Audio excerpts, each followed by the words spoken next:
Okay, ഇനി നമ്മളെ A P മൊയ്ലിയാർ എന്താ പറയണത് കേട്ടോ ബാക്കിയും കൂടെ. പിന്നെ എങ്ങനെയാണ് നിസ്കരിക്കുമ്പോൾ അത്രയും ഭാഗം ശ്രദ്ധിച്ച് മറച്ചില്ല എങ്കിൽ നിസ്കാരം ശരിയാവില്ല എന്നാണ് ഇവിടെ പഠിപ്പിക്കുന്നത്. അല്ല മുലര, അത് നിങ്ങൾ നോണ പറഞ്ഞത്. അങ്ങനെ മാത്രമല്ല ഇവിടെ പഠിപ്പിക്കുന്നത്. നിസ്കരിക്കുമ്പോൾ അത്ര ഭാഗമല്ലാത്തത് തുറന്നിട്ടാലും നിസ്കാരം ശരിയാവും എന്നും കൂടിയാണ് അവിടെ പഠിപ്പിക്കുന്നത്, അല്ലേ മുലരെ? അല്ലെങ്കിൽ നിങ്ങളല്ലാന്ന് പറയും. ഇതാണ് നിങ്ങളെ നോണ, മനസ്സിലായോ? തരികിട കാട്ട, തട്ടിപ്പ് കാട്ട, മെല്ലെ ഒന്ന് വളച്ചോ. നിങ്ങളാ കുത്തുബി അതൊന്നും ഇവിടെ നടക്കൂല. അതേപോലെ നിങ്ങൾ മറ്റേ എന്താ അതിന്റെ പേര്, ആ മന്തിക്ക് അതൊന്നും ഇവിടെ നടക്കൂല. ഈ മന്തിക്കായിട്ട് ഇറങ്ങണ ആൾക്കാരെ തന്നെ എന്തോ കാട്ടണമെന്ന് പണ്ട് അതുക്കേല് സൈനുദ്ദീൻ മഖ്ദൂം പറഞ്ഞാണ്. അതൊക്കെ എടുത്ത് നോക്കിയാലുണ്ട്. കലാം കോസ്മോളജി പറഞ്ഞ മട്ടല വിട്ട് അടിക്കണം എന്നാ ഷാഫി മാവ് പറഞ്ഞത്. ഫിലോസഫിയിൽ വ്യാപൃതമാകുന്ന ആൾക്കാരെ പനന്തണ്ട്, മട്ടലല്ല പനന്തണ്ട്. പനന്തണ്ട്. അത് പണ്ട് ഖുറാനെ പറ്റി കുറച്ച് സംശയങ്ങൾ ചോദിച്ച ആൾക്കാരെ ഉമ്മർ അടിച്ചതും അങ്ങനല്ലേ, പനന്തണ്ട് എടുത്തിട്ട്. അതുകൊണ്ട് അടിച്ചണെന്നാ പറഞ്ഞത്. ഇനി ഞാൻ വേറൊരു സാധനം ചോദിക്കട്ടെ. ഞാൻ ഈ ഔറത്തിനെ കുറിച്ച് എപ്പോഴും പറയാ, ഈ ഒരാളുടെ ഔറത്ത്, ഞാൻ ഫിഖ് ഗ്രന്ഥങ്ങൾ പരിശോധിച്ചതിന് ഔറത്തിനെ പറ്റി പറയാ നിസ്കാരത്തിന്റെ ചാപ്റ്ററിലായിരിക്കും അല്ലേ? അവിടെ പറഞ്ഞിട്ട് അതിലാണ് എല്ലാം പറഞ്ഞങ്ങ് പോകും. അതെ, അതായത് നിസ്കാരത്തിന് വേണ്ടി മാത്രമല്ല, ഔറത്തിനെ കുറിച്ചിട്ടുള്ള സാധനമാണ് അവിടെ തന്നെയാണ് പറയാ. ഞാനത് മനസ്സിലാക്കണം. അതെ. പിന്നെ ഇനി ഞാൻ നിങ്ങൾക്ക് കാണിച്ചു തരുന്നത് വേറൊരു സാധനം എന്ന് വെച്ചാൽ, ഇത് രണ്ട് സാധനം എന്നുള്ള ഐറ്റാണ്. എന്താ വെച്ചാൽ ഇപ്പം മുജാഹിദുകളെ കുറിച്ച് ഇവരെ ഇറക്കിയൊരു പുസ്തകമുണ്ട്. പിന്നെ മുജാഹിദുകളെ കുറിച്ച് ഇറക്കിയല്ല, സമസ്ത വരക്കൽ മുതൽ കാന്തപുരം വരെ എന്ന് പറഞ്ഞ പുസ്തകം. അതിനകത്ത് ഇവർ മുജാഹിദുകളെ കുറിച്ച് പറഞ്ഞാൽ, ഇത് എപ്പിക്കാരെ ബുക്ക് കേട്ടോ. അതായത് എപ്പിക്കാർ എന്ന് പറഞ്ഞാൽ ഇപ്പൊ നമ്മളോട് ഈ മറുപടി പറയണ ഈ മൂല്യരില്ലേ, ഈ മൂല്യരെ പാർട്ടിയാണ്. ഇപ്പൊ ഈ നമുക്ക് മറുപടി പറഞ്ഞ ഈ മൂല്യരെ പാർട്ടി. അതെ. അതിൽ നിസ്കാരത്തിൽ ഔറത്ത് എന്നൊരു സെക്ഷൻ. അപ്പൊ അതിൽ ഇവർ എഴുതിയാണ് കേട്ടോ, ഞാൻ അതുപോലെ വായിക്കുകയാണ്. മുജാഹിദിസം ഒരു നഗ്നതാ പ്രസ്ഥാനമാണ്. പുരുഷന്റെ ലിംഗവും ഗുദവും സ്ത്രീയുടെ യോനിയും ഗുദവും മാത്രമേ ഔറത്തായി അഥവാ മറക്കൽ നിർബന്ധമായ ശരീരഭാഗങ്ങൾ ആയി ഇവർ കാണുന്നുള്ളൂ. ചുരുക്കത്തിൽ സ്ത്രീയും പുരുഷനും ഒരു കോണകം മാത്രം ഉടുത്താൽ മതിയാകുന്നതാണ്. നിസ്കാരത്തിലും അത് തന്നെ മതി. അങ്ങനെ മുജാഹിദല്ലേനോ? എന്നിട്ട് നിങ്ങൾ അങ്ങനെ പഠിച്ചിട്ടുണ്ട്? അങ്ങനെ ഇത് അതായത് നിസ്കരിക്കുമ്പോഴും അല്ലാത്തപ്പോഴും ഒരു സ്ത്രീ ഒരു കോണകം മാത്രം എടുത്താൽ മതി പഠിച്ചിട്ടുണ്ട്? ഞാൻ കേട്ടിട്ടില്ല. ഇല്ല, അങ്ങനെ ഇല്ല.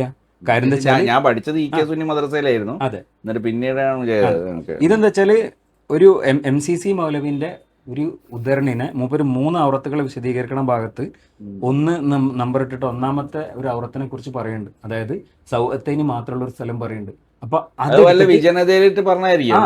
അതെ, അതെടുത്തിട്ട് ബാക്കിയുള്ളത് മുഴുവനോടെ കട്ട് ചെയ്തിട്ട് പ്രസിദ്ധീകരിക്കാതെ, മനസ്സിലായോ? നമ്മൾ പ്രസിദ്ധീകരിച്ചാണ്, ഇവർ പ്രസിദ്ധീകരിക്കാതെ തന്നെ കള്ളത്തരം കാട്ടിയിട്ട് കട്ട് ചെയ്തിട്ട് മുജാഹിദുകളെ കുറിച്ച് പറയാണ്, മുജാഹിദിസം ഒരു നഗ്നതാ പ്രസ്ഥാനമാണ്, ഉളുപ്പില്ലാതെ. ഇതാ ഞാൻ പറഞ്ഞ 2 ഉണ്ടാകരുത്. ഇങ്ങളെ നേതാക്കന്മാർക്ക് ഒന്നാകാം, അല്ലെങ്കിൽ ഇങ്ങക്ക് ഒന്നാകാം, അതേപോലെ തിരിച്ചു പാടില്ല. ഈ സ്വഭാവങ്ങൾ എല്ലായിടത്തും കാണിക്കും. നിങ്ങൾക്ക് നിങ്ങൾ ന്യൂനപക്ഷമാണെങ്കിൽ നിങ്ങൾക്ക് നല്ല മതേതരത്വമൊക്കെ വേണ്ടി വരും. ഭൂരിപക്ഷം ആയി കഴിഞ്ഞാലോ ഇപ്പൊ മലേഷ്യയിൽ കാട്ടിമാര് കാട്ടാൻ നോക്കും. അവിടെ ഇസ്ലാമിക രാജ്യം നമുക്ക് ജീവിക്കണ്ടേ? അതെ, മതേതരത്വം. അതെ. ഇപ്പൊ നിങ്ങൾക്ക് ഇവിടെ ഇന്ത്യയിൽ നിങ്ങൾക്ക് CA ഒന്നും പറ്റൂല. ശരിയാണ്, ഞമ്മക്കും പറ്റൂല. അത് മനുഷ്യത്വ വിരുദ്ധമായതുകൊണ്ടാണ്. അത് മനുഷ്യത്വ വിരുദ്ധം ആവണം. എന്തുകൊണ്ടാന്ന് വെച്ചാൽ മതത്തിന്റെ അടിസ്ഥാനത്തിൽ മനുഷ്യന്മാരെ വിവേചിക്കുക എന്നുള്ളത് മനുഷ്യത്വ വിരുദ്ധ. അതുകൊണ്ടാണ് ഞങ്ങൾ CA എതിർക്കണം. നിങ്ങൾ എതിർക്കണം എന്തുകൊണ്ടാ? അത് നിങ്ങൾക്കെതിരാണുള്ള ഒറ്റ കാരണത്തല്ല, അല്ലാതെ മനുഷ്യത്വ വിരുദ്ധ ആയതുകൊണ്ടല്ല. അത് മനുഷ്യത്വ വിരുദ്ധ ആയതുകൊണ്ടാണ് നിങ്ങൾ എതിർക്കണമെന്നുണ്ടെങ്കിൽ നിങ്ങൾ എങ്ങനെ ഈ കിസാസ് നിയമത്തിന് അംഗീകരിക്കുക? നിങ്ങൾ ഈ ദർസിൽ പഠിപ്പിക്കേണ്ടല്ലോ കിസാസ് നിയമം ഇല്ലേ? മുസ്ലിങ്ങൾക്ക് അമുസ്ലിങ്ങളെക്കാളും മതപരമായ ശ്രേഷ്ഠതയുള്ളതുകൊണ്ട് ഇസ്ലാമിക രാജ്യത്ത് ഒരു മുസ്ലിം അമുസ്ലിമിനെ കൊന്നാൽ അവിടെ കിസാസ് ഇല്ല നിങ്ങൾ പഠിപ്പിക്കണില്ലേ? അത് രാജ്യത്ത് അത് മതവിവേചനമല്ലേ? വ്യക്തമായ മതവിവേചനം, രാജ്യത്തെ പൗരന്മാർക്കിടയിലുള്ള വിവേചനം. ഇപ്പൊ CA എന്ന് പറഞ്ഞാൽ പൗരന്മാർക്കിടയിലുള്ള വിവേചനമല്ല. അതെ, പുറത്തുനിന്ന് ഒരാള് പൗരത്വത്തിന് വേണ്ടി അപേക്ഷിക്കുന്ന സമയത്ത് അവിടെ ഉള്ള ഒരു മതവിവേചന. ഞങ്ങളതിനെ അത് മനുഷ്യത്വ വിരുദ്ധമായിട്ട് എതിർക്കണത് അത് മതപരമായ വിവേചനം ആയതുകൊണ്ടാണ്. നിങ്ങളതുകൊണ്ടല്ല. അതാണ് നിങ്ങളുടെ പ്രശ്നം. ഞമ്മക്ക് ഇങ്ങോട്ട് പറ്റൂല. അതേപോലെ മതം വിട്ടാൽ കൊല്ലണ കേസ്. ഇപ്പോൾ ഇസ്ലാമിക രാജ്യത്താണെന്നുണ്ടെങ്കിൽ ഇങ്ങളെ മതത്തിൽ നിന്ന് വേറെ മതത്തിലേക്ക് ആരെങ്കിലും പോയാൽ അവനെ കൊല്ലണം. അത് നിങ്ങൾ നേരെ തിരിച്ചൊരു റിവേഴ്സ് കേസ് ആലോചിച്ച് നോക്കി. ഇത് നാളെ ഇന്ത്യ ഭൂരിപക്ഷം ഉപയോഗിച്ചിട്ട് ഇവിടെയുള്ള ഹിന്ദുത്വക്കാർ ചേർന്നിട്ട് ഇതിനൊരു ഹിന്ദു രാഷ്ട്രമായി പ്രഖ്യാപിച്ചിട്ട് ഇസ്ലാമിക്കാരെയും പോയാൽ അവനെ കൊല്ലണം എന്ന് പറഞ്ഞാൽ നിങ്ങളതിനെ അംഗീകരിക്കുമോ? നിങ്ങൾ പറയും നിങ്ങളതിനെ അംഗീകരിക്കുമോ? അതേപോലെ മുസ്ലിങ്ങൾ ഇവിടെ ജസി ഏറണം എന്ന് പറഞ്ഞാൽ നിങ്ങളതിനെ അംഗീകരിക്കുമോ? ഇല്ല. കാര്യം കാന്തപുരം പറഞ്ഞ പോലെ സൗദി മുസ്ലിങ്ങളായ മനുഷ്യന്മാരുടെ രാജ്യമാണ് ഇന്ത്യ മനുഷ്യന്മാരുടെ രാജ്യമാണ്. മനുഷ്യന്മാരുടെ രാജ്യം. ആ ലെവലാണ് നിങ്ങൾ, അത് മാറ്റണം. ശരിക്കും പറഞ്ഞാല് കേരളത്തിലെ പെണ്ണുങ്ങൾ മോന്ത വരെ മറിച്ചത് ചെയ്തിട്ട് അത് ഈ ടീമല്ലേ, ഈ സയന്റിഫിക് മറ്റേ യുക്തിവാദികളെ തകർക്കാൻ വേണ്ടി ഇറക്കിയിട്ടുള്ള സ്കഡ് മിസൈലുകളാണ് ഈ മിസൈൽ വർത്താനം പറഞ്ഞത് അല്ലേ. അതെ. ഇനി ഇതേ പുസ്തകത്തിൽ തന്നെ വേറെ സ്ഥലത്ത് പറയാണ്, സ്ത്രീകൾക്ക് കൗബീനം ഉടുത്ത് ഉലകം ചുറ്റാനുള്ള അവകാശം.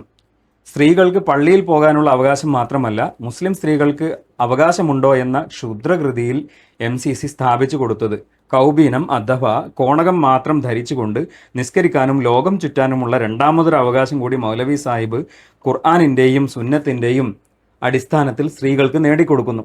ഇത്രയും കാലം മുസ്ലിയാക്കന്മാരും മൊല്ലമാരും മദ്ഹബുകാരും കർമ്മശാസ്ത്ര പണ്ഡിതരും സ്ത്രീകളുടെ ഈ അവകാശം നിഷേധിക്കുകയായിരുന്നത്രേ.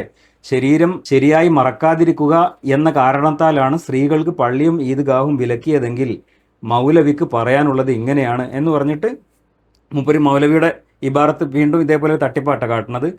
ആണും പെണ്ണും എത്ര കണ്ട് മറച്ചിരിക്കണം എന്നൊന്ന് പരിശോധിക്കാം. രണ്ടു കൂട്ടരും മുന്നും പിന്നും തുറന്ന് നഗ്നമായി പുറത്തു നടക്കാൻ പാടില്ല എന്നത് തീർച്ചയാണ്. പെണ്ണുങ്ങൾ മുഖവും കൈയും കാലും മറക്കേണ്ടതില്ല എന്നതും തീർച്ച തന്നെ. നിസ്കാരത്തിൽ എത്ര മറക്കണം, അല്ലാത്തപ്പോൾ എത്ര മറക്കണം എന്നൊന്നും യാതൊരു വ്യത്യാസവും ശരീഅത്തിൽ വന്നിട്ടില്ല. ചുരുക്കി പറഞ്ഞാൽ സംഗതി മൂന്നാണ്. ഒന്ന്, ഔറത്ത് ഇത് മുന്നും പിന്നും മാത്രമാണ്. എവിടെ വെച്ചും ആണും പെണ്ണും ഈ ഭാഗം മറക്കണം. എന്നാൽ തനിച്ചോ ഭർത്താവ്, ഭാര്യ, യജമാനൻ, വെപ്പാട്ടി, മുജാഹിദിനും വെപ്പാട്ടി ഉണ്ട് കേട്ടോ, അടിമ, ലൈംഗിക അടിമ ഉണ്ട്, ഇവരിൽ ആരെങ്കിലും ഉള്ളിടത്തോ ഈ ഭാഗവും തുറക്കാവുന്നതാണ്, ബ്രാക്ക് അഥവാ കോണകവും അഴിക്കാവുന്നതാണ്. എന്ന് വെച്ചാൽ ഇവിടെ മൂപ്പര് പറയണത് എന്താ വെച്ചാൽ എപ്പോഴും മറക്കണം. സ്ത്രീ ആയാലും പുരുഷനായാലും മുന്നും പിന്നും എപ്പോഴും മറക്കണം. പിന്നെ സ്ത്രീ മുഖവും മുൻകൈയും മറക്കേണ്ട സാഹചര്യങ്ങളില്ല എന്നേ പറഞ്ഞിട്ടുള്ളൂ. അപ്പം ആ പറഞ്ഞതിനാണ് ഇയാൾ എങ്ങനെ അവതരിപ്പിക്കണത്, സ്ത്രീകൾക്ക് കൗബീനം മാത്രം കൊടുത്ത് ഉലകം ചുറ്റാനുള്ള അവകാശം മുജാഹിദുകൾ കൊടുത്തു എന്നും പറഞ്ഞിട്ട്. അപ്പം അത് എൻ്റെ പൊന്നെ തട്ടിപ്പിടിയുമേ, നമുക്ക് നിങ്ങളോട് ഒന്നേ പറയാനുള്ളൂ. നിങ്ങൾ ഒരു കാര്യത്തിന് ന്യായീകരിക്കാൻ ഒരു സ്റ്റാൻഡേർഡ് വെക്കുകയാണെന്നുണ്ടെങ്കിൽ നിങ്ങൾ അതേ സ്റ്റാൻഡേർഡ് തന്നെ നിങ്ങൾ മറ്റോരെ കുറിച്ച് പറഞ്ഞു കൊടുത്തും പാലിക്കണം. അതല്ലാതെ ഞമ്മക്കാകാം ഇങ്ങോട്ടാകാം അങ്ങോട്ട് പറ്റൂല, അല്ല ഇങ്ങോട്ട് പറ്റൂല അങ്ങോട്ടാകാന്നുള്ള ലൈൻ ഉണ്ടല്ലോ, അതിന്റെ കാലൊക്കെ കഴിഞ്ഞു. ചുരുക്കി പറഞ്ഞ കൈക്കോട്ടാവരുത്. അതെ, അതിന്റെ കാലൊക്കെ കഴിഞ്ഞു പോയി. ഇനി അതൊന്നും നടക്കൂല. മനുഷ്യന്മാർക്കൊക്കെ വെളിവെച്ച് എന്താ വെച്ചാൽ ഇപ്പം വിവര വിപ്ലവം നടക്കുന്ന കാലാണ്. മനുഷ്യന്മാരിങ്ങനെ ഫുള്ള് നിങ്ങളെ ഒളിപ്പിച്ച സാധനങ്ങളൊക്കെ ഇപ്പൊ കണ്ടുപിടിച്ച് പുറത്തിട്ടുകൊണ്ടിരിക്കുക ആ കാലാണ്. അപ്പൊ അതുകൊണ്ട് കുറച്ചൊന്ന് നന്നാവാൻ ശ്രമിക്കും. അത്രേ പറയാനുള്ളൂ. നന്നായിക്കൂടെ ശേഖര. ഓക്കെ, ബാക്കി കേൾക്കാം.